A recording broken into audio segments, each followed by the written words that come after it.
Fala, meu povo! Heitor em mais um podcast da Paz Lagoa, esse programa que nós usamos para gerar conteúdo que possa edificar a sua vida. Desde já eu já queria dar uma dica, viu? Olha só, se esse conteúdo ele edifica a sua vida, não esqueça de curtir, de compartilhar. Isso são formas evangelísticas, inclusive, de fazer com que esse conteúdo chegue em mais pessoas e que a gente também possa ter um termômetro dessa conversa. Não se esqueça que é uma conversa de 3 pessoas. Nós dois aqui e você que está aí conosco. E, sem perca de tempo, eu quero apresentar o nosso convidado, que é um querido, eu posso dizer que é da casa. É verdade. Pastor Silvio. Amém. Amém, meu irmão. Muito bom estar aqui. Pastor Silvio, né? Esse sou eu, a seu dispor, nesse programa aqui, que eu creio que vai elucidar muitas coisas, né? E também evangelizar. É uma ferramenta, né? É um instrumento, na verdade, né? Esse é um podcast hoje. As tecnologias, na verdade, elas servem como uma ferramenta, né? Que nós devemos governar, né? Devemos manuseá-la para também pregar o Evangelho. Assim como eu atendo, assim como é a Lagoa aqui, enfim, todo aquele que se dispõe a servir o Senhor. Meu irmão, obrigado pelo convite. De nada, a gente fica feliz do senhor estar aqui conosco, viu? Mas pode perder o senhor, porque senão a gente vai ter que tirar a barba. Ó, é difícil. Eu chamo minha filha de senhora. Às vezes alguém vê assim, eu chamando uma pessoa de você, mas isso é uma luta. Eu imagino. Ó, sabe uma coisa que a gente sempre faz aqui? É uma característica nossa. É começar perguntando para esse nosso convidado quem ele é, como ele se identifica, sem títulos, sem nada. Quem é Silvio? Rapaz, eu, não recentemente, mas venho me descobrindo cada vez mais como um filho amado de Deus. Né? Silvio Ricardo Travassos Ferreira, tenho 46 anos, nasci na cidade de Camaragibe. Morei lá já, viu, Camaraselva. Camaragibe é massa demais, velho. E é uma longa história, né? Eu tenho uma ligação muito forte ainda com Camaragibe, gosto muito daquela cidade, que a gente não pode negar as raízes, né? Isso é muito importante. Casado, né, com Rosa Maria Campelo Ferreira, nós dizemos que não temos filhos biológicos, mas temos muitos espirituais, né? Deus nos concedeu essa graça, né, de nos envolvermos na obra dessa forma. E o Atena também, inclusive, tem muito a ver com isso. Então, assim, tenho 46 anos, casado com Rosa, filho de Ramos, né? Faleceu recentemente agora na pandemia. Né? Minha mãe é Deise Travassos de Lima. Tenho 2 irmãos. Eu sou filho do meio, velho. Tenho um irmão mais velho, eu tenho 46 anos. Minha irmã tem 49. Inclusive, dia 3 agora de setembro, ela completa exatamente 49 anos. E tenho um irmão mais novo, que é Rafael. Rafael tem já uns 35, mais ou menos. É mais ou menos isso. Minha diferença para Rafael são quase 10 anos. E eu acho que é isso. Esse sou eu, né, que vos fala nessa tarde. Quer o CPF? Vou profeta pra dizer o CPF? Deixa eu ver se é profeta mesmo. Meu irmão, nessa caminhada, como foi o seu encontro com Jesus? Meu irmão, foi divino, velho. Como todos eu acredito que devem ser, né? Porque é quando a gente realmente muda, assim, de fase na vida, né? Foi através de um cursilho, velho, em 2008. E, assim, depois de muito buscar e nada encontrar, quando eu fiz o cursilho, eu entendi o que eu tanto buscava.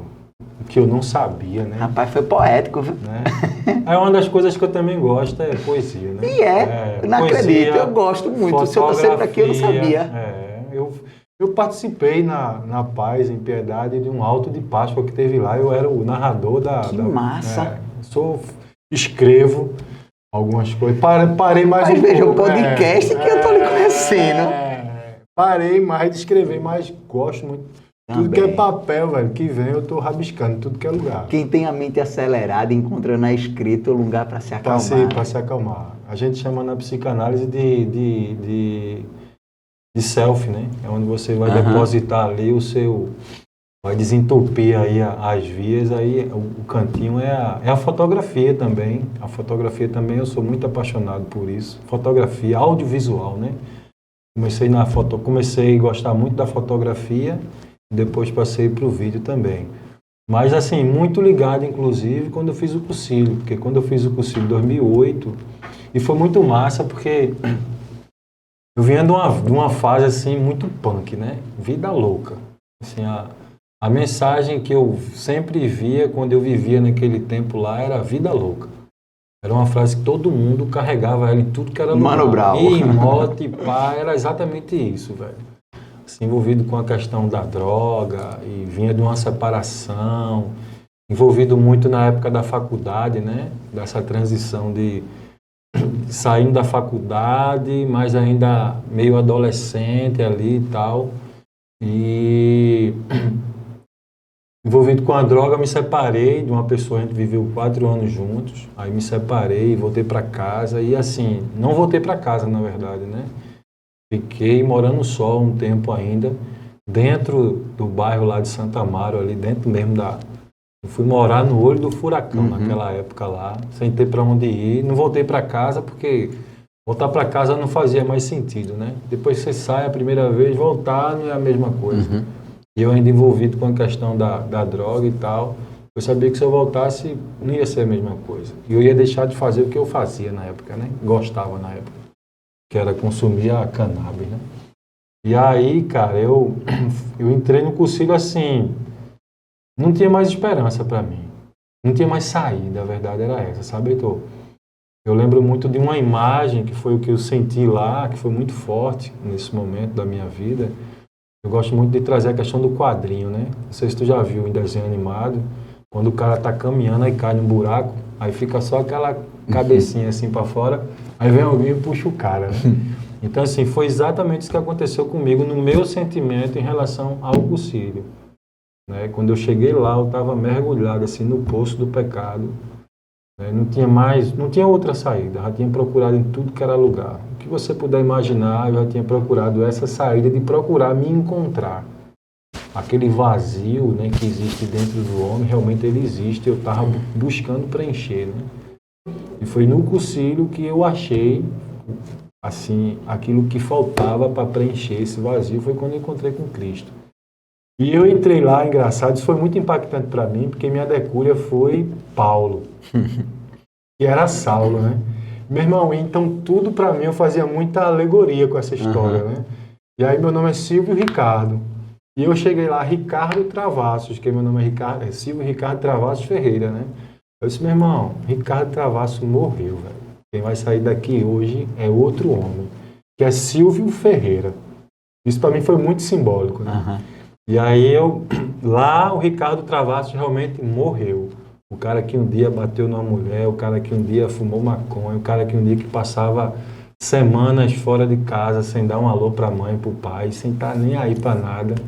Mas assim, queria vencer na vida, né? Eu vim de uma comunidade, assim, eu vim de uma família, não de uma comunidade, mas de uma família classe baixa, né?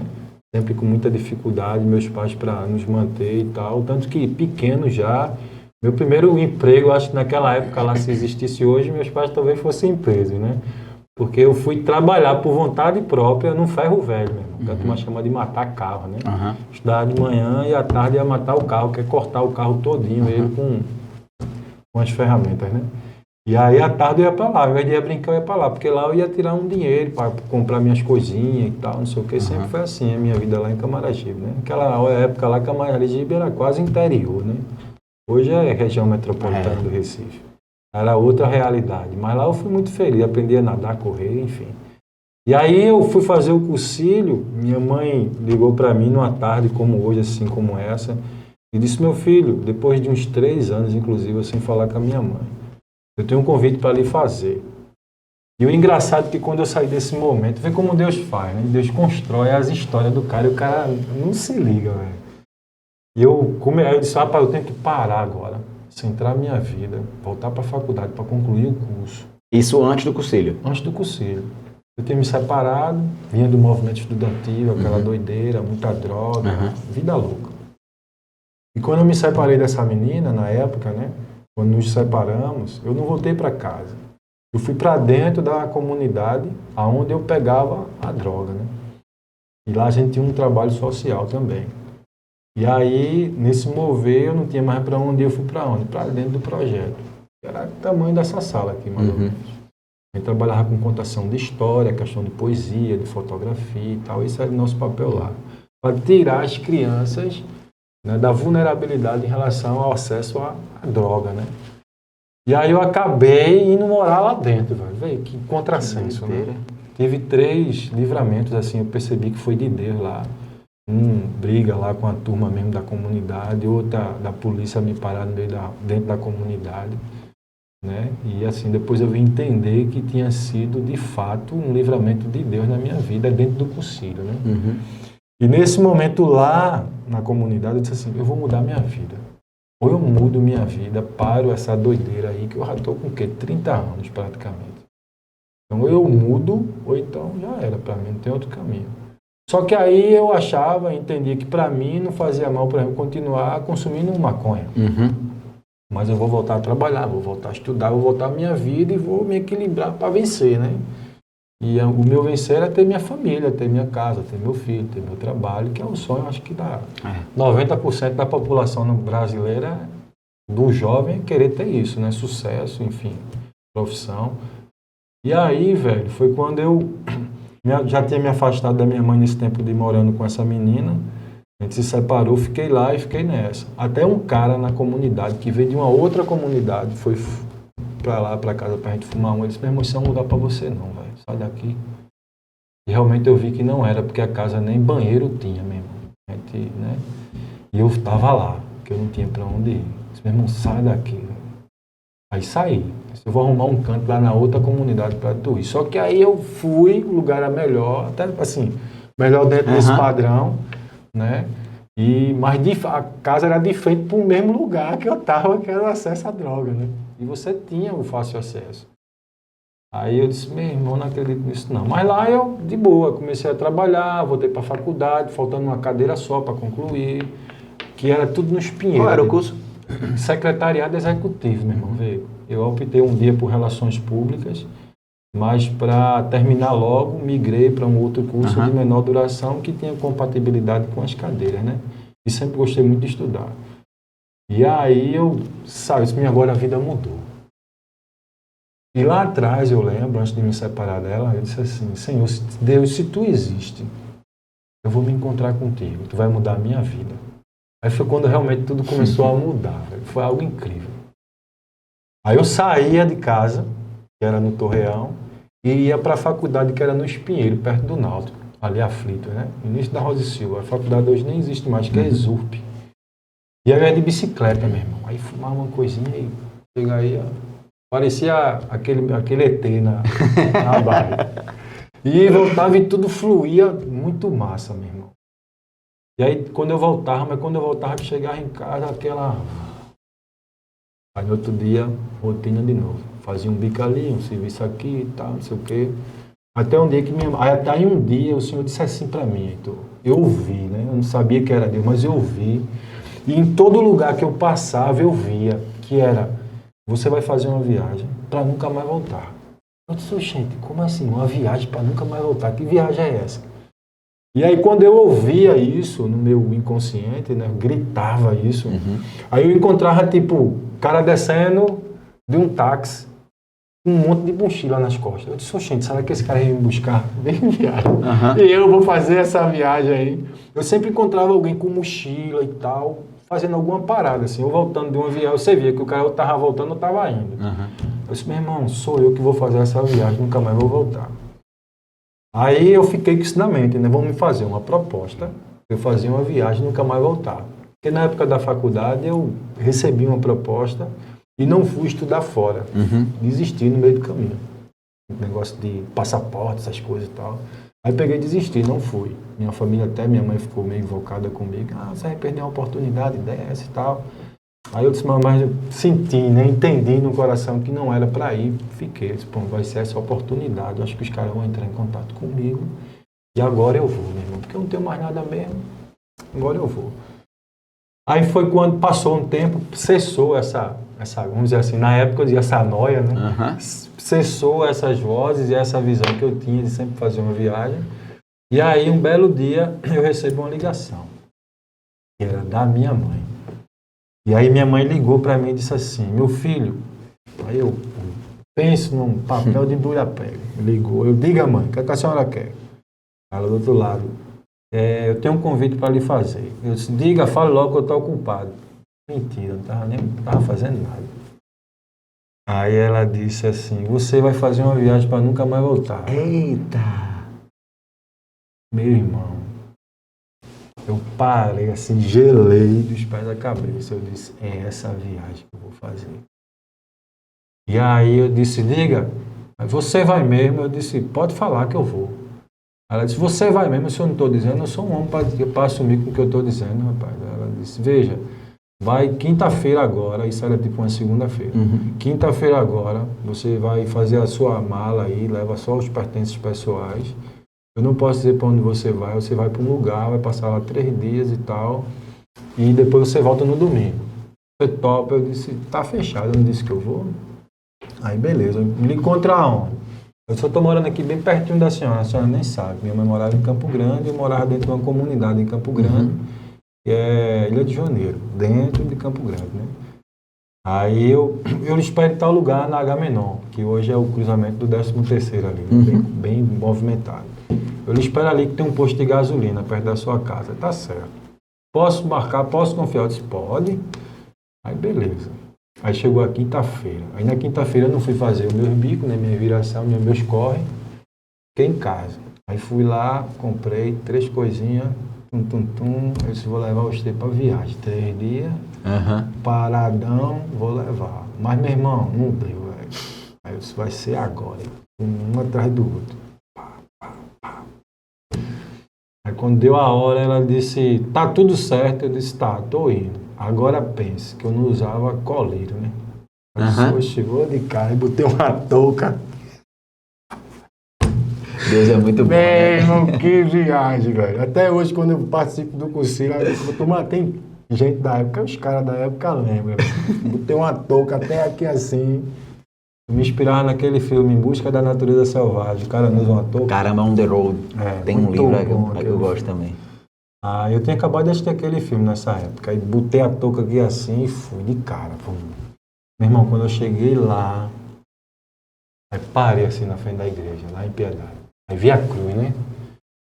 E assim, meu contato com Jesus era saber que Deus existia. Eu não sabia. Tua família não tinha? Não tinha nenhuma referência católica. Aquele católico, cara de católico não praticante. Né? O meu contato com a igreja era ir para frente do culto no domingo, para esperar as meninas sair para ir pro baile. Entendi. Era meu contato. E aí quando eu cheguei e vi aquela cruz, meu irmão, parei, velho. Parei assim. Aí ela parou, ela até diz, né? Eu pensei que ele não ia subir nessa hora. Mas eu disse, bom, se eu cheguei até aqui, não tem mais saída não. Olhei para trás. Tu lembra o ano? 2008. 2008. Foi o segundo semestre de 2008. Foi mais ou menos nesse período agora, outubro, novembro, uma coisa assim. E aí eu subi, velho. Aí os caras veio, pegou a bolsa. Eu disse, não, pode deixar a bolsa aqui, ó. Não, meu irmão, você aqui não faz nada não. Quem leva a bolsa é a gente, pá, não sei o quê. Aí Deus começou a falar muito comigo, né? Eu não sabia que era Deus, mas muito através dos números, velho. É por isso que a Bíblia, inclusive, tem um número chamado número, né? 33. Aí eu, 33, o que é que tem a ver isso? 33. Aí fiquei martelando, né? 33 foi o número da minha mochila. Aí daqui a pouco aí fui até o cara, fiz o check-in, número do quarto 12. Aí eu, 12, o que é que tem a ver 12, meu irmão? Mas o 12 ficou martelando no juízo, né? E aí quando eu subo no carro, no ônibus, o número da poltrona 7. Eu, meu irmão, esse negócio aqui tá muito viajado. Eu tava viajando. Eu disse, mas eu vou. Aí sentei lá, baixei o banco, botei a touca, fechei até embaixo e segui. Sabia nem pra onde eu tava indo, irmão. Quando eu cheguei, já desembarquei dentro do cursilho. Pronto. Dali, meu irmão, pra frente, no sábado, foi o dia que eu me encontrei com o Senhor e entreguei minha vida e disse, tem outro caminho não, só é esse caminho. E se esse é o caminho, eu vou sair daqui outra criatura E essa criatura vai mudar até o nome. Porque lá eu recebi uma palavra e Deus disse assim, nem os teus inimigos te reconhecerão. Meu irmão, aí eu disse, uau, eu quero esse negócio para mim. Né? E eu disse, aquele cara que fez tudo isso, né, consumiu droga, que esqueceu da família, que bateu na mulher, né, que assim, vivia muito doido. Esse cara hoje mudou, esse cara morreu, vai ficar lá sepultado. E o cara que vai sair se chama Silvio Ferreira. E, meu irmão, isso foi uma doideira para todo mundo, velho. Uma doideira para todo mundo. Mas não conseguiu entender isso. Achou que eu tava doido. Uhum. Aí foi todo um processo assim de você aquietar, né? Entender o tempo de Deus e começar a entrar nessa roda de uma vida nova. Uhum.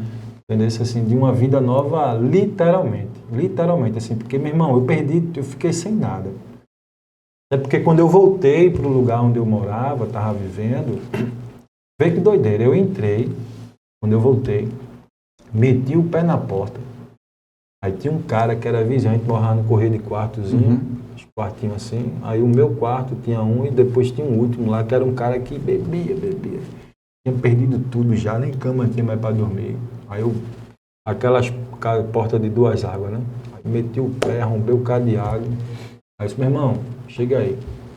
Tudo que tu tá vendo aqui é teu. Tu só não vai levar o livro que é meu. Mas tudo que tá aí é teu, pode levar.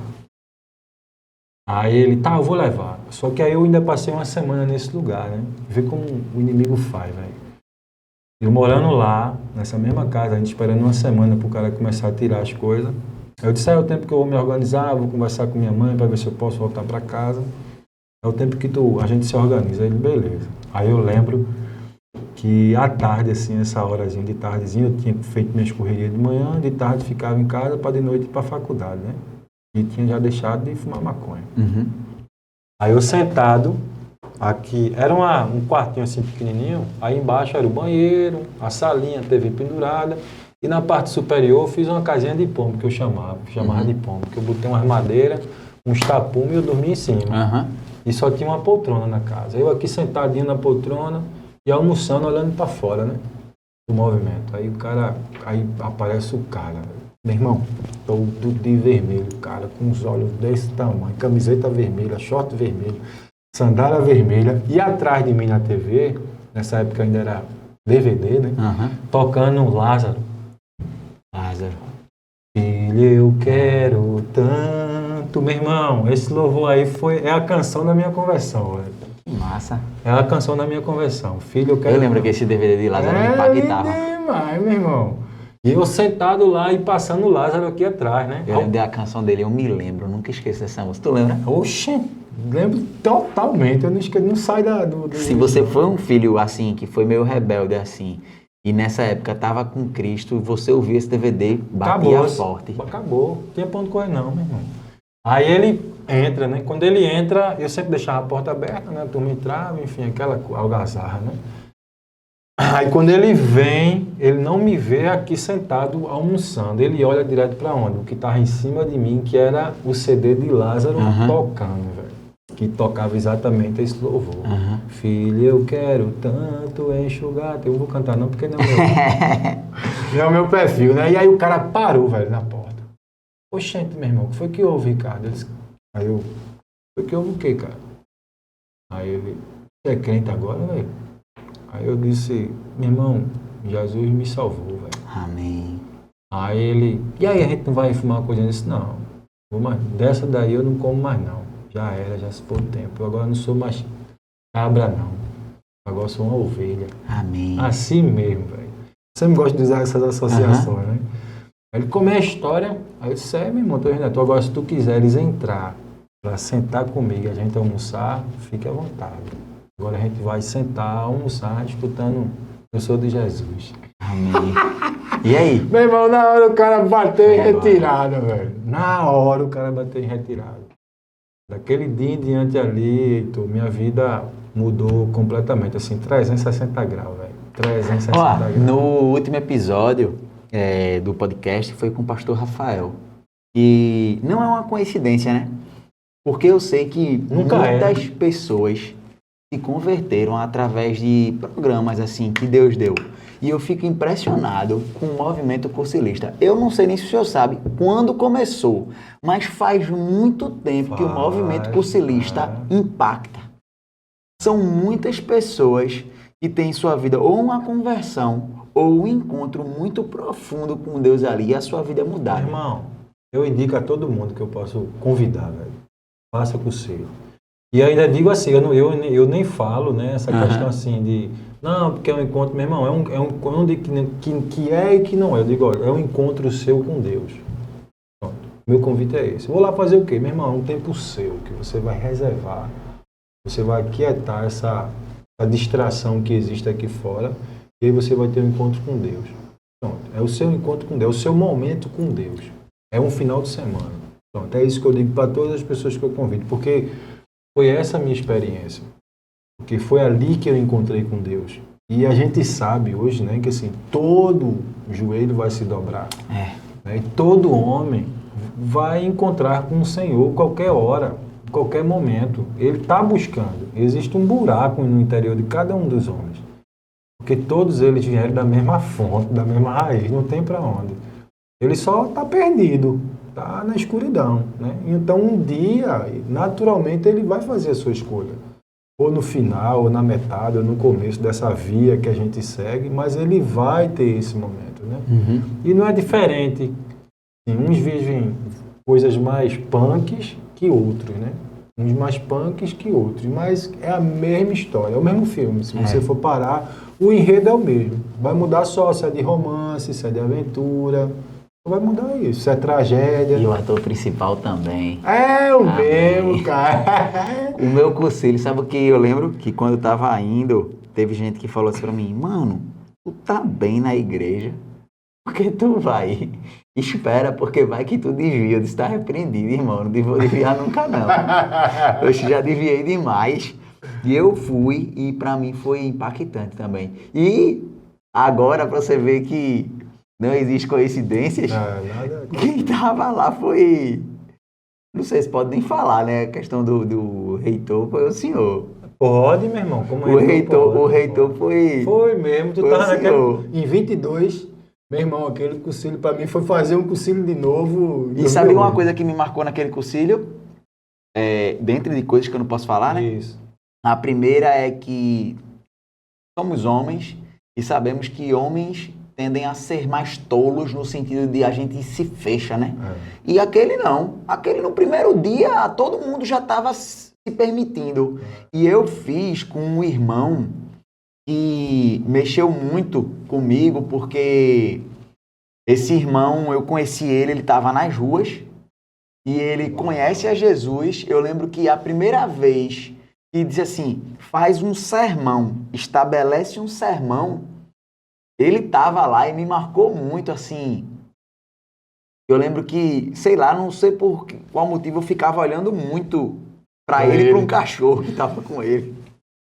E ele estava naquele cursilho e ele trouxe testemunhos que foram muito impactantes, sabe? E a forma como ele estava vivendo, assim, o desafio de viver o evangelho me marcou muito. Então, esse cursilho foi engraçado, que quando eu voltei, eu disse assim, rapaz, eu não sei, que eu estou ouvindo pessoas que estavam perdidas falando sobre fazer o cursilho. E eu estava tudo bem com Deus e fiz. Cara, tudo é bom. Se está longe de Deus, vai ser maravilhoso. Se você está com Deus e vai fazer o cursilho, vai ser incrível também. Não tem isso assim, porque a gente às vezes trata assim, o cursilho é evangelístico. Eu entendo, ele é, mas se você está vivendo em paz com Deus e faz o cursilho, ele também mexe muito. Ele também mexe. Agora, sabe uma coisa que para mim foi o cursilho, ele foi marcante com relação à convicção de chamado ministerial. E aí eu queria pegar esse gancho para o senhor, para você. Como foi esse lance aí? Porque eu vou colocar para mim, ó. Minha vida foi troncha. E eu não vou mentir que dentro da minha vida... E nem pode, né, irmão? Nem vou, nem posso.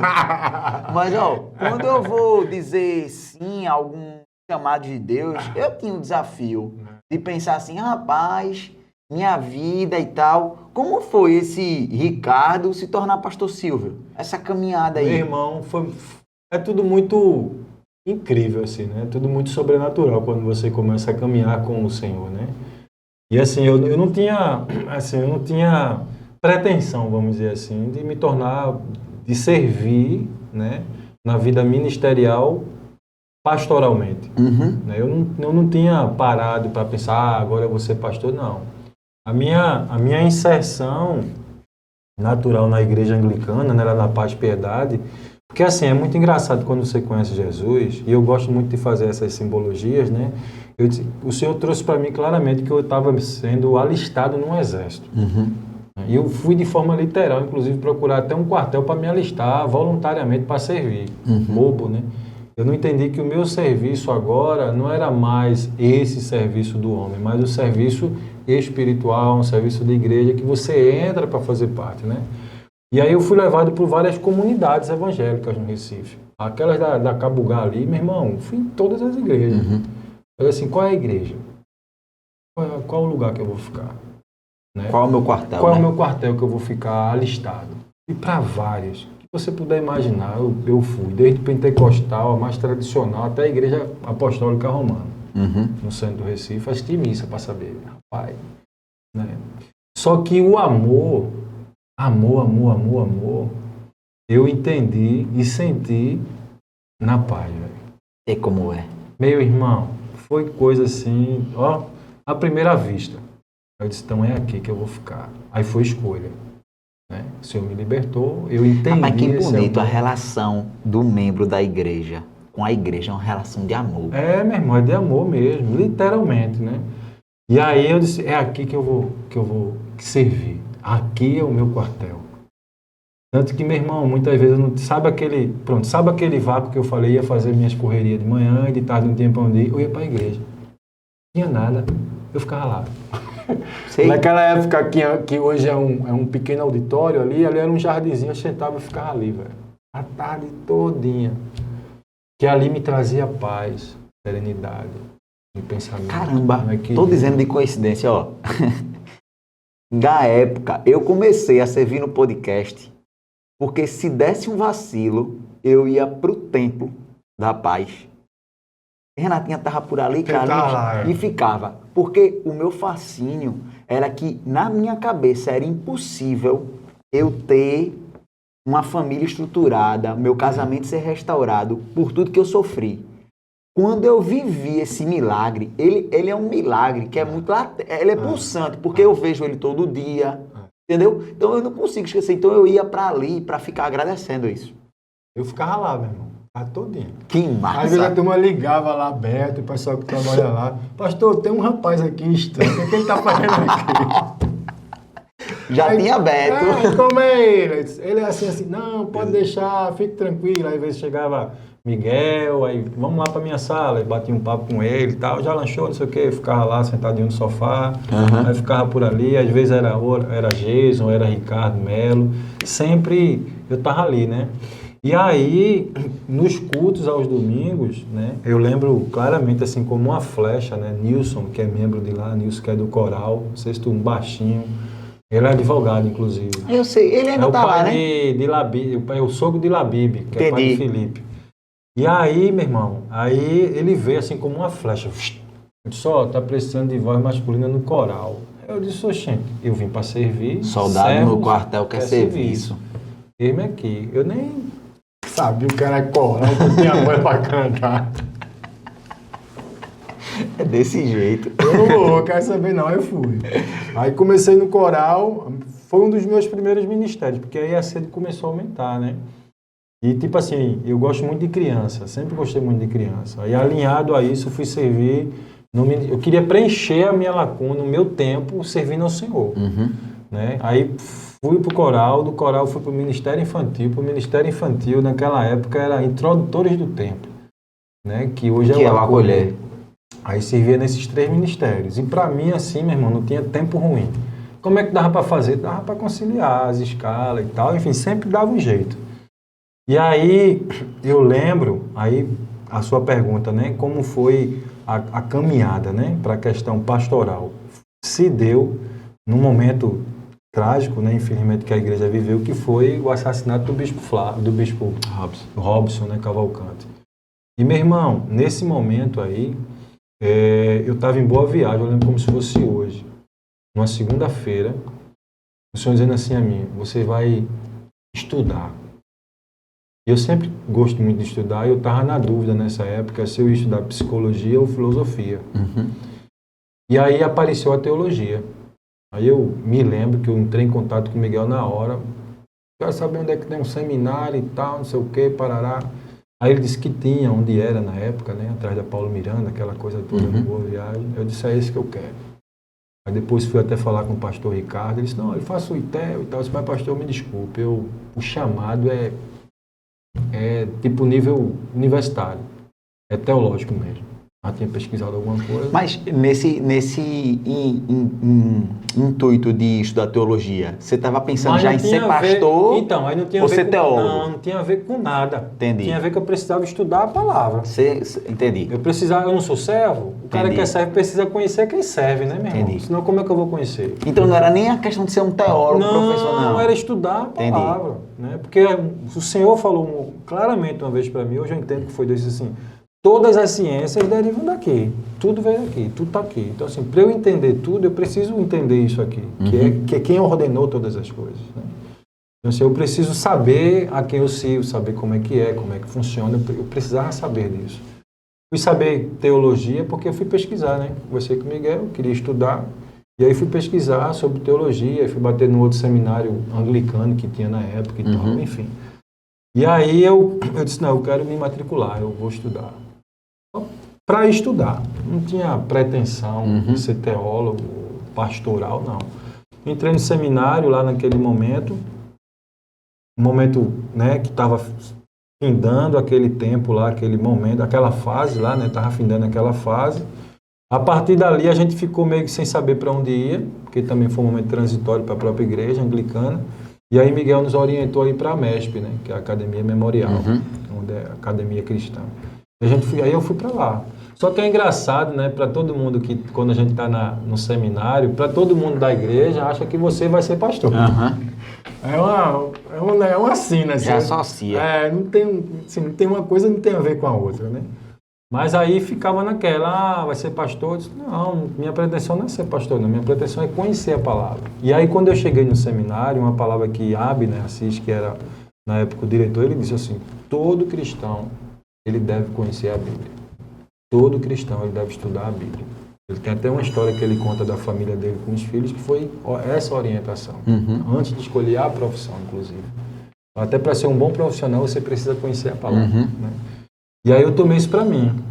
Então, a partir de agora, o que eu fizer na minha vida vai ser baseado nessa palavra. A mulher que eu já não queria mais nesse momento da vida, eu disse, Senhor, o Senhor vai mandar. Agora não sou eu mais que vou procurar. Então vai ser tudo a partir daqui.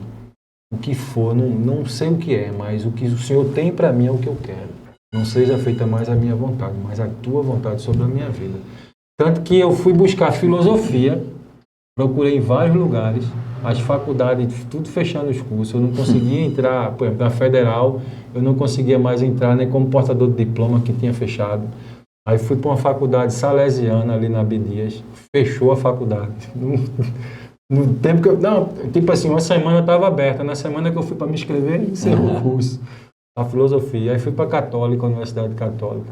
Aí, poxa, na Católica não dá não, sem condições, valor alto, aquele negócio todo. Não vou tentar portador de diploma, parece que tem vários problemas lá. Aí eu fiquei meio assim. Aí, na hora, teologia. Eu disse, Deus, se esse é o lugar certo que eu vou estar, eu sempre digo isso. A gente vai chegar lá quando começou o ministério missionário, né? O Senhor vai me revelar lá. Eu sempre digo assim com o Senhor. Aí quando eu cheguei na aula, meu irmão, a primeira aula foi de filosofia, de um pastor que já não está mais na igreja anglicana, Fred Souto. E quando ele começa a dialogar, né, a conversar sobre a filosofia e o papel da filosofia, o papel da teologia, meu irmão, as lágrimas caíram. Que massa. Eu disse, Senhor, eu estou no lugar certo.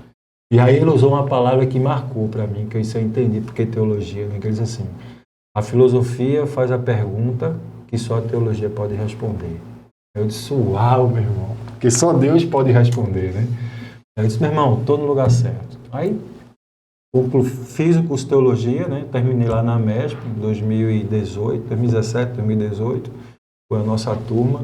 E lá eu pude experimentar, assim, de uma miscelânea, né?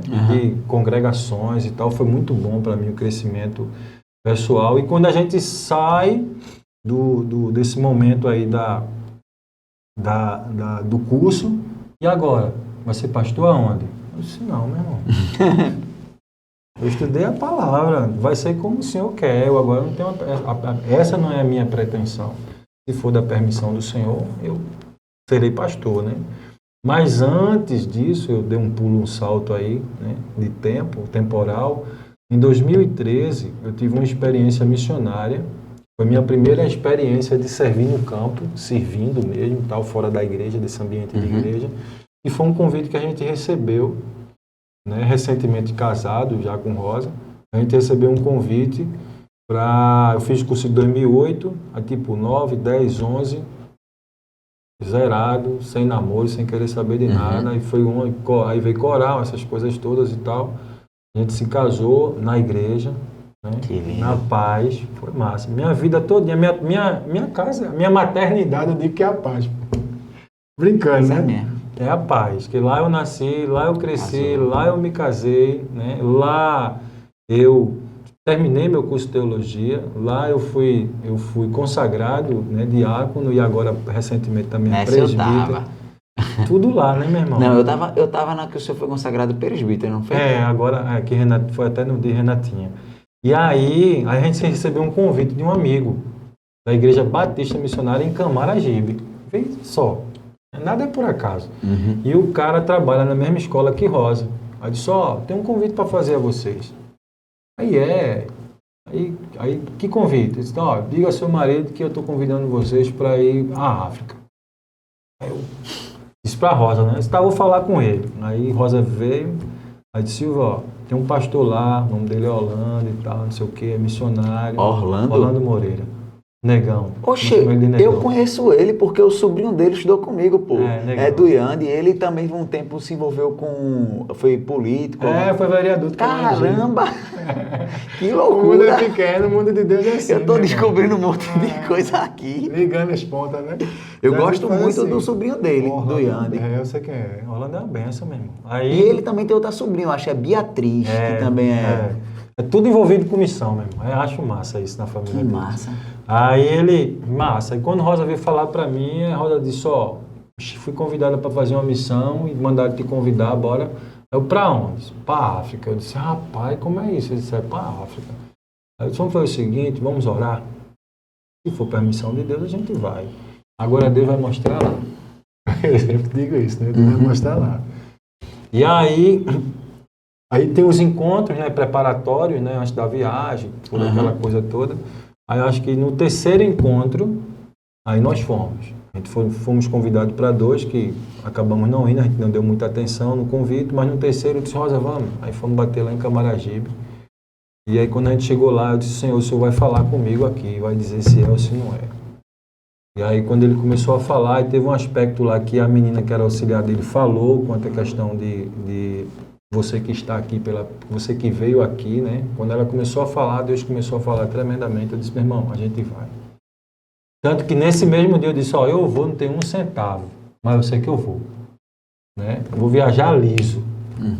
E foi assim, a gente foi para a África, passamos lá 30 dias, né? Aonde?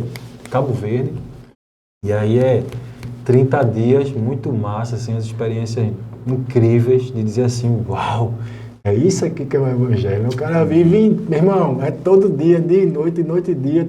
Isso é contaminante. O cara se contamina.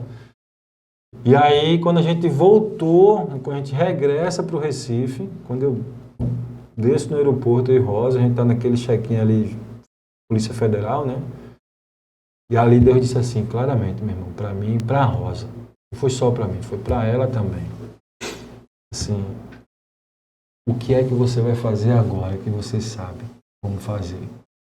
Porque lá você fez, e aqui você vai fazer o quê? Aí eu, calado assim, fiquei olhando para um lado para o outro, né? Aí quando a gente, enfim, pega as malas, aquela coisa tudo, que a gente tá voltando para casa, e conversei com ela. Foi exatamente isso que Deus falou comigo, Silvio. Então pronto, vamos orar ao Senhor. Na nossa volta a gente falou com o Miguel, né? Disse, Miguel, a gente tá com um trabalho aí missionário e tal, de sair além das paredes da igreja, né? E o que é que a gente faz? Aí ele disse prontamente, só, tem um lugar que é a cara disso aí que tu tá falando, Carolinas, Casa da Esperança. Já estava rolando a Casa da Esperança faz tempo. Já estava a Casa da Esperança. Aí eu disse, meu irmão, então o senhor libera? Eu disse, não, fica, eu vou embora, tá debaixo da minha bênção aí. E aí a gente continuou na igreja normal ali e tal. Aqui também já existia a Igreja Esperança, né? A Paz de Esperança hoje. A gente permaneceu lá. Eu lembro que era aquela casinha toda timidazinha, né? E aí a gente começou um trabalho dentro da comunidade mesmo, né? A nossa história era ir para a comunidade, né? E tudo aquilo que a gente aprendeu lá na África e viveu, a gente queria trazer aqui para algum lugar, né? E lá foi o braço mais próximo onde a gente conseguiu implantar isso. E aí lá a gente entendeu como fazer, porque a gente aprendeu no campo, fazer um raio-x, entender a comunidade, aquela coisa toda, visita. Meu irmão, foi um tempo incrível. E aí lá surgiu o pontapé inicial desse projeto, que é o que a gente está conversando a respeito dele hoje, né? Depois de uma longa história, que se chama A Tenda. Na época, começou como A Tenda a Cristo. Ah, meu irmão, era um verbo. Atender. Pegou? Caramba. A parada é essa. E lá atrás, meu irmão, a gente não sabia disso. Vê só, depois de muito tempo, já aqui na área norte, é que eu vim entender por que a tenda. Mas naquela época ela era Atenda a Cristo, mas escrito da mesma forma, atendo, tracinho, a, tracinho, tenda. E qual era a ideia que Deus deu? De trazer, atender ao chamado. Então, tá entendendo? Você atender, entendendo o chamado e esticando a corda. Sabe uma coisa que me marca muito? Eu tenho lido muito ele. Eu sei que ele teve alguns problemas pessoais, esse teólogo, né? Karl Barth, na sua trajetória, mas muita coisa que ele estudou é muito positiva e ele tem uma frase que marca muito. Coincidentemente, eu falei no último podcast também. Ele fala que o profeta, ele anda com um jornal numa mão e a Bíblia na outra. E eu gosto de fazer turismo, então minha folga é na segunda. Eu fico muito triste por isso, porque no Recife Antigo os museus estão todos fechados. Mas eu vou lá, fico batendo perna no Recife Antigo. E um dia eu fui tava com um menino de fora e eu fiz um tour numa igreja, igreja católica. Eu tenho muito apreço por igrejas que se esforçam em fazer beleza. Sim. E uma coisa me chamou a atenção, como era uma segunda, o cara avacalhou, deixou a gente fazer coisas que nem podia na igreja, eu acho. E aí a gente foi lá em cima, deixou a gente tocar o sino. Tocar o sino, meu irmão. Foi. E uma das coisas do sino... Isso é pra todo mundo, velho. Uma das coisas do sino que eu achei interessante, ele como não foi tocar, aí ele foi mostrar as badaladas. Tem um toque, né? Porque cada uma tinha um significado. Eu disse, tinha um significado para quem? Veja que interessante. Veja o que é a relação orgânica da igreja. A cidade sabia o que significava cada sino. Toque. Sabe por quê? Porque quem era o jornal da cidade era a igreja. Se a cidade estivesse sendo atacada, tinha um sino. Se alguém morreu, tinha um sino. Então, a igreja como aquela que transmite, que se comunica com o povo. Ele falando aquilo, eu fiquei tão mexido e me vinha Atos 2, a ideia de atrair pessoas para a igreja e elas compreenderem. E o senhor, quando fala isso, esse lance de atenda, me remeteu tudo isso, porque então não é a igreja dizendo assim, vou fazer qualquer coisa. É a igreja ouvindo uma necessidade e dizendo, qual é a resposta de Deus para isso, né? Exato. Essa aí é a pegada, né? Assim, isso vai sendo construído por Deus, mas a gente só vai tomando essa forma, né? Entendendo essa forma a gente não entende, né? na caminhada, meu irmão. É algo impressionante. E aí a gente vai para lá, né? Nas Carolinas, começa o trabalho. E depois eu tive a oportunidade de voltar, porque nesse momento aí eu também já estava no seminário junto com Rosa, né? E quando a gente está estudando, Rosa também fez o seminário comigo, eu fiz o de 4, bacharelado, ela fez o de 2, que é Educação Teológica. E foi tudo muito assim, muito abençoador, né? Eu não posso deixar de dizer, porque, tipo, seminarista podia levar a esposa e ela tinha 75% de desconto para estudar. Caramba! Eu lembro que Rosa pagava um tempo lá, era R$ 25, pô, pra ter um ensino. Fica a dica aí para os seminários que quiserem voltar com isso, né? E a maioria dos caras que eram pastores ou estavam estudando, enfim, acabavam levando as suas esposas. Né? E era muito massa isso, né? E ela também fez isso para ser a base, né? A companheira que está ali lado a lado e eu entendi que eu faço teologia com a minha esposa.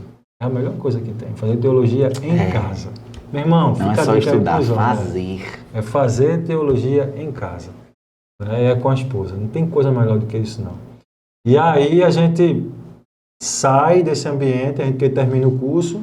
Antes de terminar o curso, na verdade, aí tinha uma cadeira que a gente precisava pagar, Heitor, que era na prática. Tipo, criar alguma coisa dentro da igreja, um projeto dentro da igreja, que apontasse a realidade da comunidade junto com a igreja, né? Fazer isso, eu disse, eu já estou aqui, já sei o que é, vamos embora. E nessa época o nosso professor era o pastor Ricardo Melo, né? Que era lá da Paz Cabo. E aí, nesse momento, a gente começou a entender algumas necessidades que a igreja precisava sair para dar cara para a comunidade e atrair a comunidade para a igreja, né?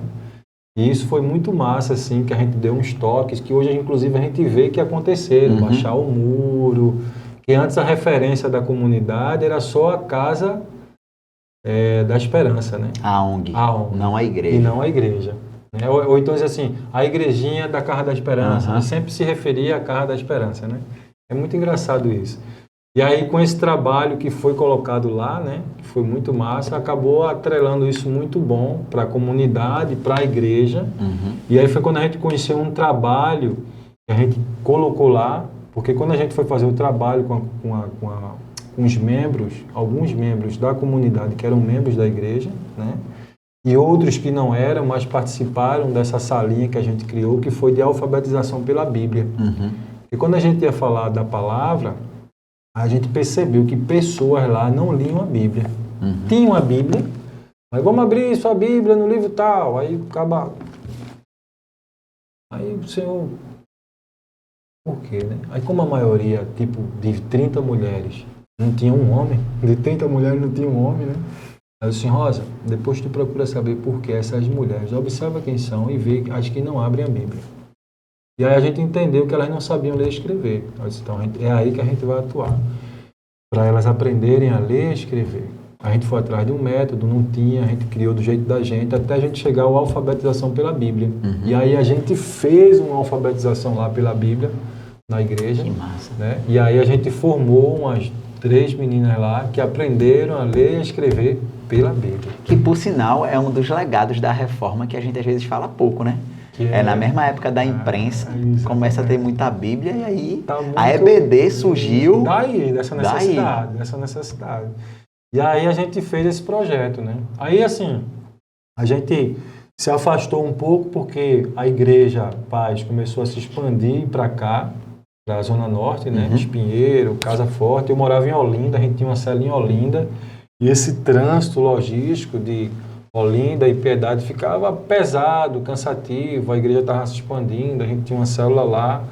E aí foi quando foi para a Zona Norte e fomos enviados para lá também, né?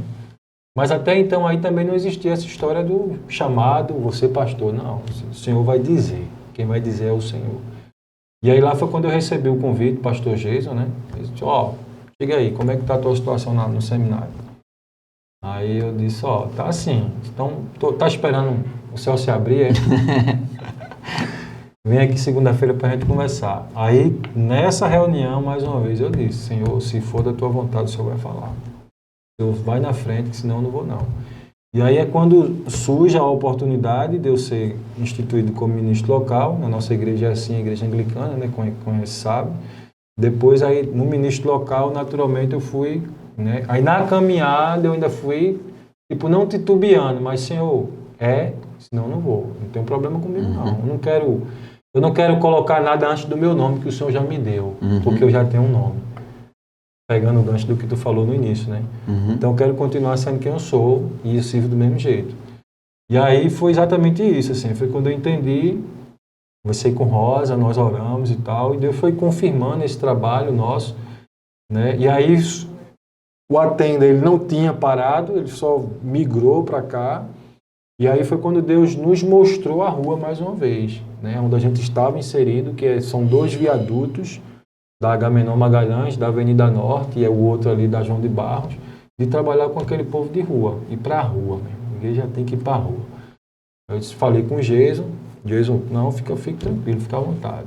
E aí lá a gente mudou agora um pouco a roupagem, a arte do Atenda e tal, mas permaneceu a Atenda. A gente tirou a Cristo, porque deu uma nova roupagem, antes eram os pezinhos andando, hoje a gente fez a cabaninha, né? E aí ficou a Tenda. E vem exatamente de atender ao chamado. Caramba, eu não né? tinha pego a referência nisso e achei sensacional. É massa. É Deus, meu irmão. Deus é Deus. Aí a gente começou a ir para as ruas, mas levar alimento à noite, né? Mas aí eu via todo mundo levando alimento. Eu estou levando alimento, o que é que eu levo mais do que alimento? Eu levo a palavra, então tá bom. Só que teve um dia que a gente foi fazer uma ação, meu irmão, Deus é incrível, velho. E não se choque com as coisas que Deus faz, né? E lhe diz. E nem tema, trema. Porque Deus disse assim, você está alimentando as trevas. Irmão, aquilo para mim foi, até hoje causa um impacto assim, na minha vida. Eu disse, Senhor, por quê? Me diz por quê que eu não estou entendendo. Pare de ir para a rua, você está alimentando as trevas. Aí galera, vamos dar um tempo. Até Deus dizer o que é que ele está falando que eu não estou entendendo, né? Bora orar e Deus vai dizer. E aí a resposta de Deus foi, porque existe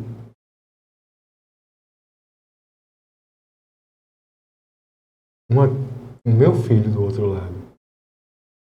Existe um filho que está ali.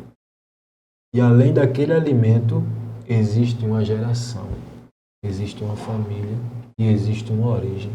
É só o alimento mesmo que você vai levar? Aí eu entendi. Eu tenho que ir além daquela história. Porque a comida todo mundo dá, né? Mas o resgate da alma do homem, só o Senhor pode fazer isso. E quando você resgata uma alma, você resgata uma geração, irmão. Você pode resgatar profetas, você pode resgatar pastores, evangelistas. Você pode resgatar até o próximo presidente da República numa situação como essa. E aí eu entendi assim, Senhor, então tenha mais do que isso realmente.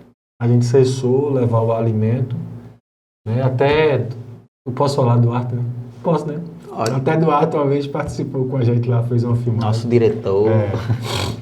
Até Vani, inclusive, a gente mandou também para a África. Ela foi para a África através desse contato com o pessoal do Atenda. E nesse momento lá, a gente parou e começou a ressignificar o trabalho do Atenda, né?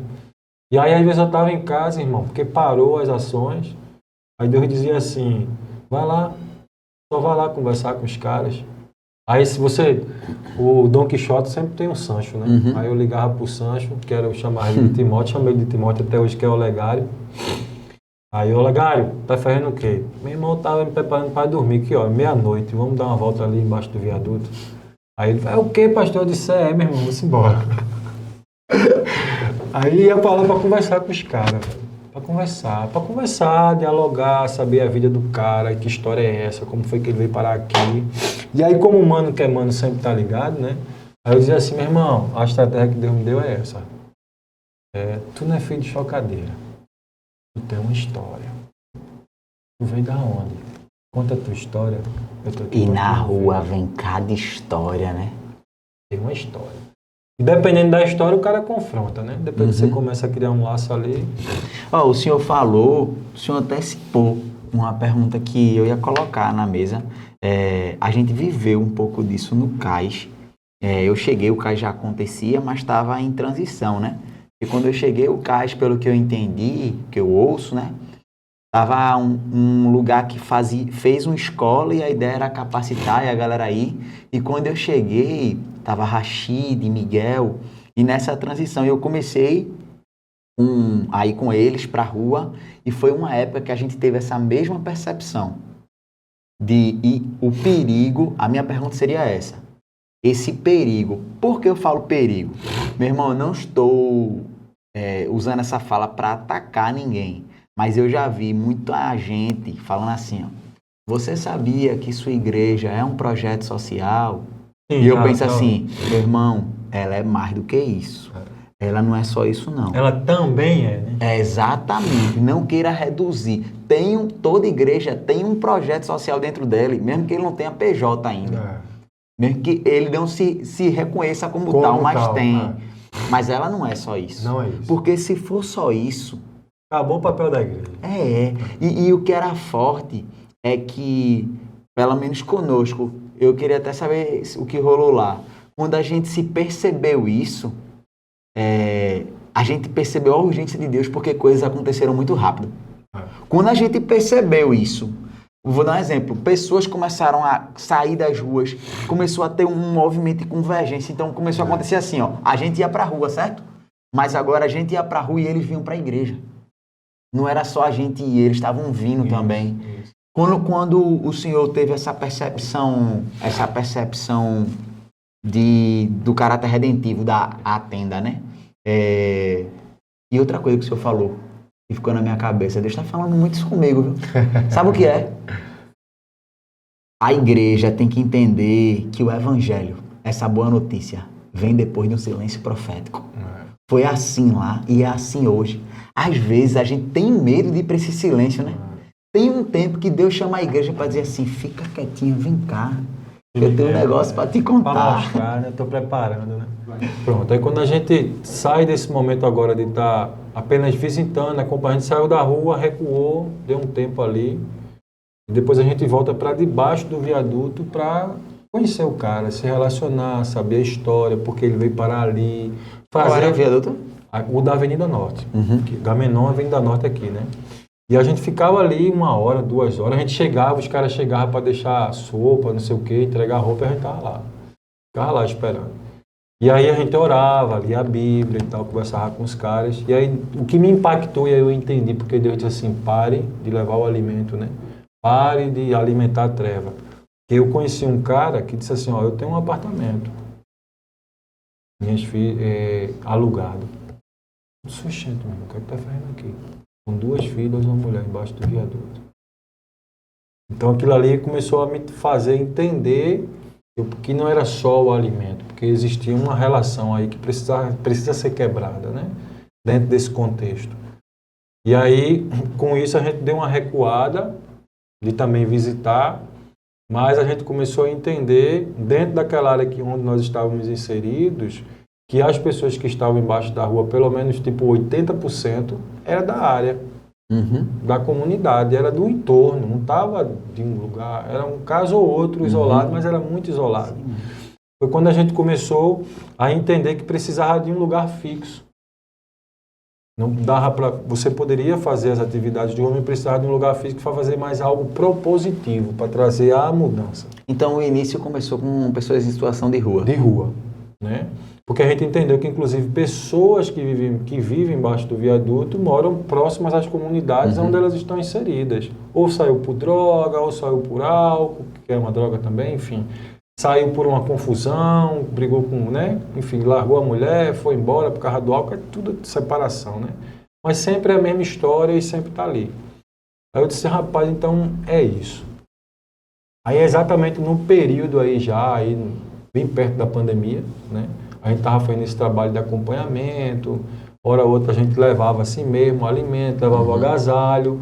Eu evitava levar alimento, eu gostava sempre de levar coisas assim que fossem mais úteis. Tempo de frio, agasalho, um lugar para o cara dormir, aí tem a turma fazia uns carpetezinhos para aquecer de caixa de leite, né? Aí sempre estava levando alguma coisa para eles se manterem, né? Repelente, enfim, para cuidar dele. Não só com o alimento, que alimento tinha outros que faziam. Aí foi quando veio o período da pandemia, E aí Deus já tinha mostrado para mim uma estratégia que na rua da igreja, na Alfredo de Medeiros, na Zona Norte, tinha um cara que era da comunidade e estacionava carro na rua. Aí Deus disse, você vai usar esse cara aí como tipo, o protótipo. Aí, meu irmão, aí comecei a falar do Cucílio e tal, tu mora onde? Eu moro aqui. Ah, é e tal, eu sei. Vamos lá pra gente conhecer. E aí fui até a comunidade, conheci a comunidade, aí chamei ele para fazer o Cucílio, ele, enfim, não fez. Mas aí foi bem no processo inicial da pandemia. A gente deu aquela recuada, mas não parou, né? Deixei passar aqueles primeiros semestres, paradão, sem fazer nada, o ministério parou. A gente fez algumas viagens missionárias um pouquinho antes. Foi para Catende, foi para Carpina, o lixão de Carpina. A gente conheceu um trabalho incrível lá no antigo lixão de Carpina, que eu acho que fechou. Mas o projeto continua ativo lá. E aí a gente parou e disse, agora, o que a gente vai fazer? E aquela coisa pulsando, né? O receio de sair, a falta da informação, aquela coisa, o que é, o que não é, eu não sei o que é. Mas teve uma hora que Deus disse assim, sai do ninho. Depois de 6 meses eu saí do ninho, falei com Jesus de novo, né, na igreja. E aí, a gente tem que fazer alguma coisa, vamos se mover e tal. Vamos sentir, vamos ver como é que está aí a atmosfera com as outras igrejas. Aí foi quando várias igrejas começaram a ajudar comunidades.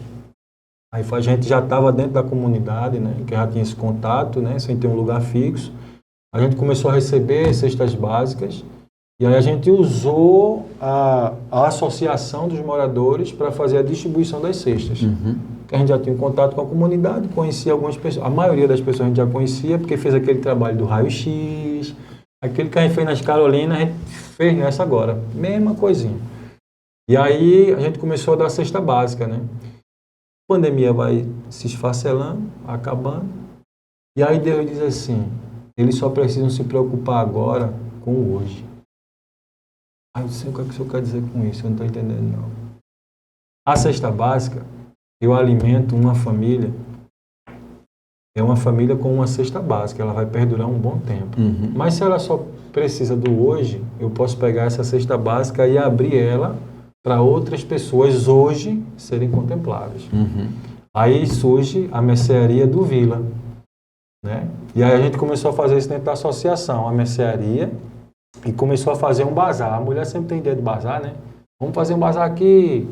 E aí eu disse, rapaz, quando é que vai começar o culto, né? Porque até então não tinha culto, tinha ministração, a gente falava da palavra, acompanhava um tete a tete, né? A gente, quando começava, orava, quando terminava, orava, né? Dizia que era o Senhor que estava fazendo, sempre apresentava Jesus. Ó, isso aqui, tudo que ele está fazendo, meu irmão, é o Senhor que está provendo. Não é ninguém, não. O exaltado aqui é o Senhor, é Jesus. Ele está levantando os servos para fazer a doação, está levantando os servos para estar aqui e os que estão dando suporte. Então, tudo isso é o Senhor que está fazendo. E sempre assim. Mas aí veio uma chuva, um tempo chuvoso, eu acho que foi aí 2020, eu não lembro agora. Foi quando teve aquela cheia, hein? Aí a gente perdeu, porque dentro da associação é um espaço só para tudo, a gente querendo fazer muita coisa. E aí Deus disse assim, ser um projeto, uma atividade empreendedora para sair do assistencialismo. É Romanos 12:2. Transformar a segunda renovação da mente. Porque senão eu vou viver sempre no assistencialismo. E se eu quero mudar, eu quero transformar, tem que ser algo de impacto. Aí cheguei na casa lá, a gente perdeu o bazar, perdeu comida, perdeu algumas coisas que a gente tinha. Eu disse, meu Deus, mostra um lugar, vem cá, mostra um lugar. Quando eu saio da associação, dentro da comunidade, encontro uma casa para alugar. Aí eu peguei a placa de aluga-se, liguei logo na hora. Onde é? Estou indo aí agora. Não alugue não. Tem alguém aí? Tem 2 pessoas, mas a casa é nossa. Eu vou aí conversar com você agora. Bem pertinho, eu fui lá, de uma irmandade aí da igreja romana, né, igreja católica. Mas a gente vai alugar, eu vou levar a proposta para o meu pastor e a gente vai alugar esse imóvel aqui, porque a gente está desenvolvendo trabalho na comunidade, a gente tem esses planos e tal. Voltei, foi aprovado pela igreja, né? E aí a gente foi para essa casa, que hoje é a Casa do Vila, né? E aí a história da Casa do Vila surge para trazer essa identidade, que o nome da comunidade é Campo do Vila. Entendi. Então a Casa do Vila vai ser a casa de todos. que são do campo do Vila, né? Aí dentro da comunidade a gente continuou fazendo a mercearia a gente continuou fazendo o bazar. Só que aí Deus disse para mim assim, Heitor, meu irmão, Deus é lindo demais e é prático. Transformar. Aí lembra-se do administrador, a parábola do administrador, deu 5 talentos a 1, 3 a 1, né? Aí eu disse, meu irmão, é isso, velho. Pegar os talentos que a galera tem e fazer multiplicar dentro da comunidade. Os membros estão dentro da igreja, eles estão lá. Lá eu tenho pintor, eletricista, mecânico, engenheiro, eu tenho médico, eu tenho dentista, eu tenho tudo isso. Eu tenho empreendedor, eu tenho tudo. Então esses caras vão multiplicar o talento. Isso que eu faço, que a gente faz. Você faz o cara fazer o papel dele, que é multiplicar o talento que o administrador deu a ele, que quando ele voltar ele vai cobrar esse talento, e faz ele multiplicar o talento na comunidade. Fazendo um curso, alguma coisa. Eu disse, é isso. Aí a gente começou o crochê lá. Até hoje, desde o início, tem uma aula de crochê, né? A gente, toda segunda-feira à tarde, a menina chega 2 horas, sai 6 horas. Já estão elaborando o pano de prato, já estão fazendo brinquinho, já estão falando em começar a vender, se juntar para vender, para gerar uma renda. Aí eu disse, eita, cheguei, Jesus. É aí que a gente tem que chegar. E aí, quando a gente faz isso da parábola, isso foi muito marcante para mim, que o ano passado a gente perdeu um rapaz lá, estava afastado do evangelho, firmado no álcool lá, e aí ele começou a voltar para o evangelho, porque começou a se aproximar da casa. A casa estava lá para a comunidade, ele tinha acesso o tempo todo, lia, que era uma barbaridade, gostava de poesia. Aí ele, gostei do senhor, o senhor é tipo Caio Fábio, eu tirava a camisa. Aí eu, que nada, meu irmão, deixa na tua história, a gente embora, gostava de umas camisas ricas, pegava a camisa lá do bazar, de mulher, eu disse, não, meu irmão, tu é homem, meu irmão, é macho, tu vai usar a camisa de homem, que história é essa? Não, mas eu sou com essas camisas floridas, mas aqui é do Havaí, é diferente. Aí tirava dessa onda, falava a mesma língua do cara, né? Sim. Aí esse cara começou a voltar, ele tinha um problema deficiente físico, e aí o que me fez entender que eu estava no caminho certo é quando ele está na fila para ir para mercearia, porque a gente fez um cadastrozinho na mercearia, eles têm um cartãozinho com um número, e quando ele está lá na fila, tu, mas o que é que tá fazendo aqui? Aí ele, eu tô aqui porque eu tô pagando. Aí meteu o mãozão assim no peito. Eu não tô aqui de graça não. Eu tô aqui pagando. Eu deixei de comprar minha birita hoje lá, minha cachaça que ele falou o nome. E tô aqui pagando, tô aqui de graça não. O pastor não tá me dando nada não. Eu lá dentro, velho. Me brega, né? Que foi, pastor? Eu disse, não, deixa quieto. Que eu entendi que se aquele cara, que ninguém dava nada por ele na comunidade, que estava no alto, embaixo do viaduto, ele saiu do viaduto e ele começou a entrar nesse processo da mudança. Aí foi quando eu comecei a entender a jornada. De ter que sair debaixo do viaduto para eles virem, porque o evangelho atrai, cara. É natural. É uma atração. Aí eu disse, meu irmão, esse cara aí, ele respondeu... Sabe o que eu gostava de falar? A expectativa inicial nossa com o trabalho em situação de rua era tirar da rua. Aí eu dizia assim, tirar da rua não é a parte difícil. Difícil é tirar a rua dele. Porque é uma mudança de mente, de identidade. E isso envolve dignidade humana, né? Ele diz assim, eu não vou só sobreviver, porque Cristo nos chama para a vida em abundância. Então, essa ideia de você... Todos os trabalhos, eu já tinha percebido isso, viu? Toda vez que eu vi um trabalho da tenda, eu dizia, caramba, eles têm muito isso de... Tudo envolve dignidade humana. Porque o assistencialismo, eu entendo, mas ele tem que entender que ele é uma medida muito urgente, né?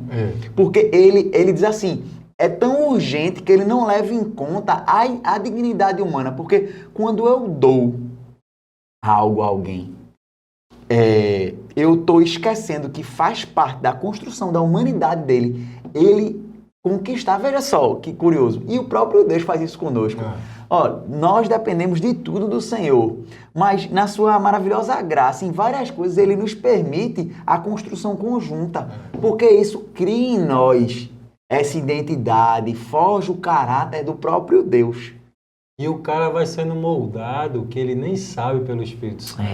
E aí, exatamente isso que tu estás falando, Heitor, foi a outra chave que Deus nos deu. Hoje tudo é chave, né?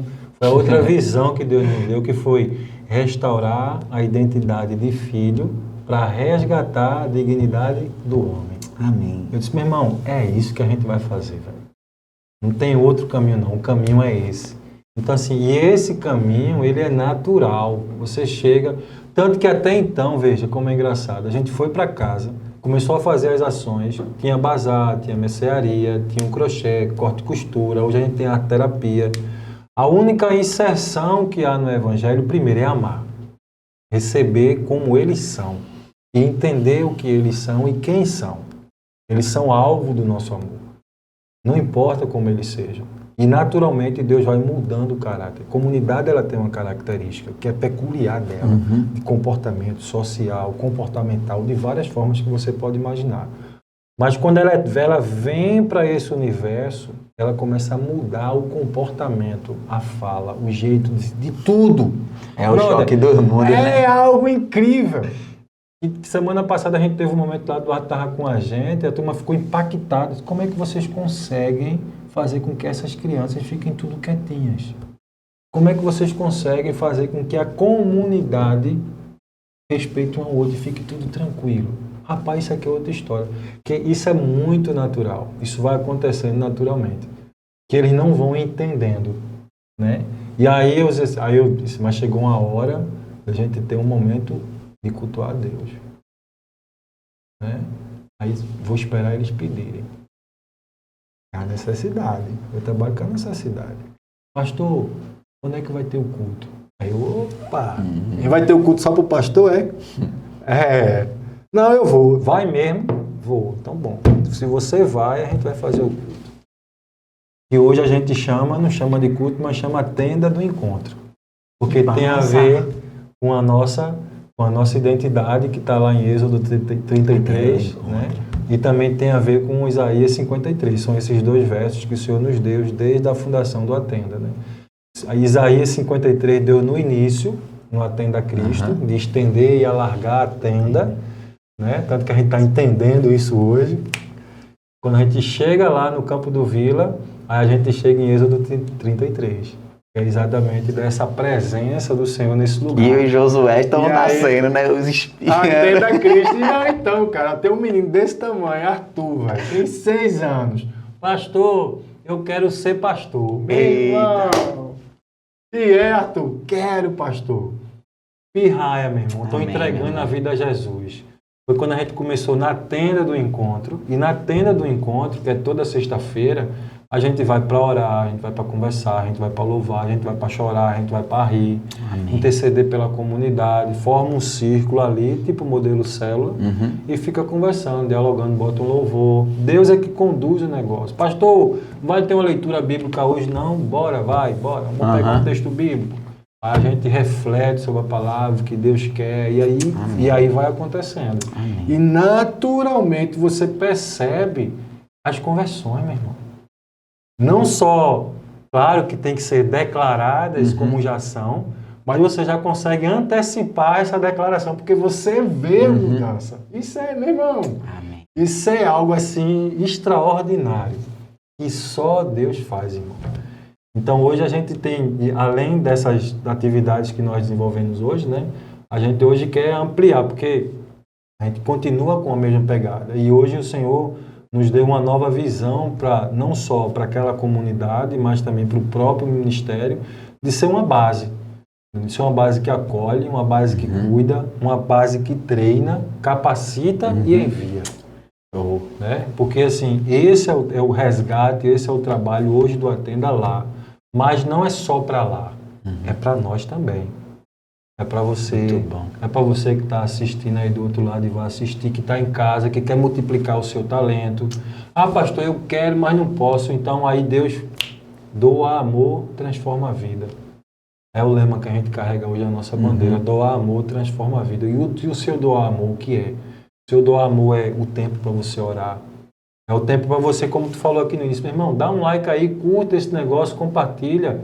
Você vai estar tornando essa conversa aqui relevante para quem vai estar ouvindo, para replicar essa conversa em qualquer lugar do mundo, porque o reino é do Senhor, não é nosso. A gente não tem absolutamente nada, né, Heitor? Então, assim, tudo é de Deus, tudo vem de ti e tudo volta para Ele. A gente diz todo final de semana aqui na igreja, né? Tudo vem de ti e do que é teu nós te damos. Então, meu irmão, é sobre isso, velho. Então, a tenda, ele nasce aqui com essa visão de alargar, estender as cordas, de cuidar dos filhos. Essa foi uma palavra que Deus deu a Rosa claramente, né? Por isso que eu falei no início que nós não temos biológico, mas temos muitos espirituais, né? E aqui ele traz exatamente agora essa nova jornada de estar na presença, de viver na presença e atrair outros para a presença. E lá eles vêm, meu irmão, a hora que você estiver lá e a hora que a casa estiver aberta, tem gente na casa. Amém. Pastor, tem uma pipa que eu acho que caiu aí, mas não é nada, é só para entrar e ficar lá. Tá ligado. Vamos lá no quintal. Aí eu não posso deixar de falar que dentro da mercearia, que Deus deu uma outra visão para a gente, foi sobre a questão do cultivo. A gente vive hoje numa modalidade humana que é sobre consumo. Então, abra menos, rasgue menos, corte menos e cultive mais.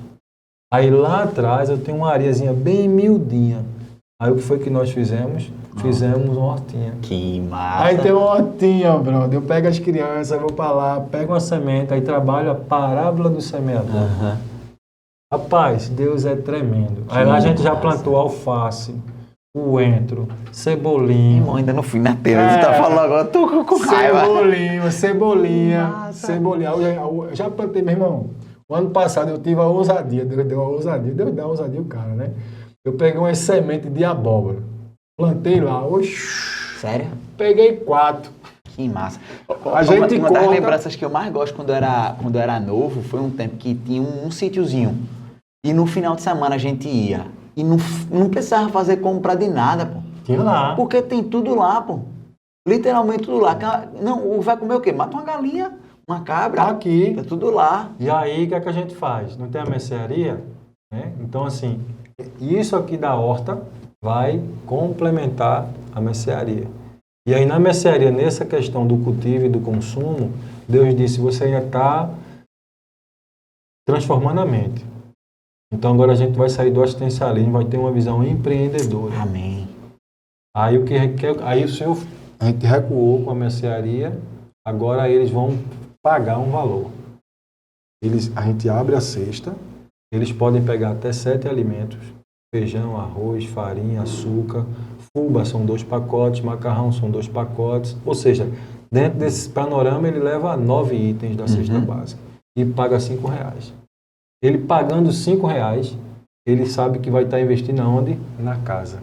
Porque esse dinheiro eu vou reverter para comprar a agulha do crochê, fazer a manutenção, pintar uma porta, fazer alguma coisa para o corte e costura, comprar um lápis para o reforço escolar que a gente tem com as crianças no interturno, entende? Apagador, tudo isso é um custo. A gente não quer gerar custo para a igreja local. Sustentável, não quer. A gente quer tornar o projeto... Eu gosto de falar muito desse termo. Empreendedor. Porque ele também, inclusive, é uma coisa que eu creio que a gente está perdendo, sabe, Heitor? É assim, missionário ser o cara que pede. Lá vem o pidão, chegou o pidão, não faz nada não. Por quê? Porque nós temos um talento. Então eu posso tornar esse talento ou um serviço ou um produto. Então assim, qual é a visão? Tornar isso um produto. Para que ele se torne sustentável. E possa dali formar pessoas, transformar pessoas. Porque o objetivo é a vida, o objetivo é a alma, o objetivo é a pessoa. E sempre baseada no princípio bíblico. Tudo vem da Bíblia. Nada é feito, executado, pensado, se não vier daqui. Amém. Se não vier daqui, meu irmão, não vai. Meu amigo, queria lhe agradecer, de verdade. O nosso diretor já se entregou ali também. Eu tô ligado, mas foi bom, a conversa é boa, E eu queria já deixar um convite, porque, olha, tinha tanto assunto que a gente queria falar que não coube nesse. Vai ficar à volta, viu? Assim mesmo, ó. Aí eu queria dizer só esse texto, ó. A tenda do encontro. E saiu daqui, exatamente, ó. Eu não sabia o nome que colocar para esse encontro, que já começou nas quartas, depois foi para quinta, foi para sexta, a gente vê quais os melhores dias lá. E aí na minha Bíblia tem exatamente o título. Deus mostrou, Êxodo 33. Caraca, Moisés 33, costumava montar uma tenda do lado de fora do acampamento. Ele a chamava tenda do encontro. Quem quisesse consultar o Senhor ia à tenda. Então venha para a tenda. Irmão, Deus lhe abençoe, de verdade. Amém. Muito obrigado, amém, o Senhor é inspirador. Amém. E você, meu irmão, curta, compartilhe, divida esse conteúdo com pessoas, seja abençoado por isso. Interaja conosco, tem os comentários aí, dê sugestões, dê ideias. E é isso. Deus lhe abençoe e até a próxima. Amém.